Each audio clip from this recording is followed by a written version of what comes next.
কোনো দুর্নীতি হয়নি। আমি চ্যালেঞ্জ করে বলছি, এই গদ্দার, তোর যদি ক্ষমতা থাকে তুই বল 4টে সেট তথ্য প্রকাশ করতে। একটা হচ্ছে উত্তরপ্রদেশের, একটা মহারাষ্ট্রের, একটা বিহারের, একটা বাংলার, এবং সাথে এটি রিপোর্ট রাখতে হবে। প্রমাণ করো। প্রমাণ না করে বলে দিচ্ছ চোর। গরিব লোকগুলো 100 দিনের কাজ করেছে, 3 বছর টাকা দেয়নি। আমাদের লোকেরা দিল্লিতে গেছে আন্দোলন করতে, চুনোপুটি মন্ত্রী খায় না মাথায় দেয়, তিনি 5 মিনিট টাইমও দেয়নি, টাইম দিয়ে অ্যাপয়েন্টমেন্ট ক্যান্সেল করে দিয়েছে।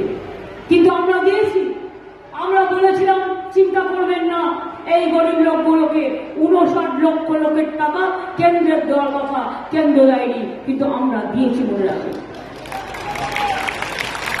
এবং আগামী দিন কর্মশ্রী প্রকল্প করছি।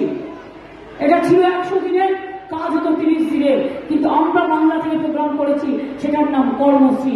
50 দিনের কাজের গ্যারেন্টি, এবং 50 দিন কেউ করলে 10 দিন আরো বেশি করতে পারে।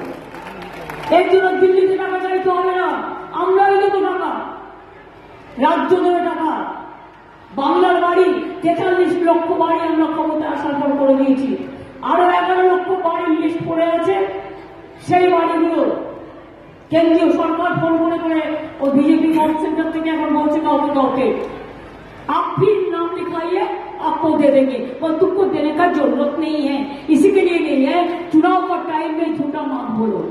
এই 11 লক্ষ লোকের বাড়ির টাকা আমরা ডিসেম্বরে ফার্স্ট কিস্তি দেবো, এবং আমরা আরো 3-4 মাসের মধ্যে সেকেন্ড কিস্তিও দিয়ে দেবো, যাতে তারা 1,20,000 টাকা করে পায়।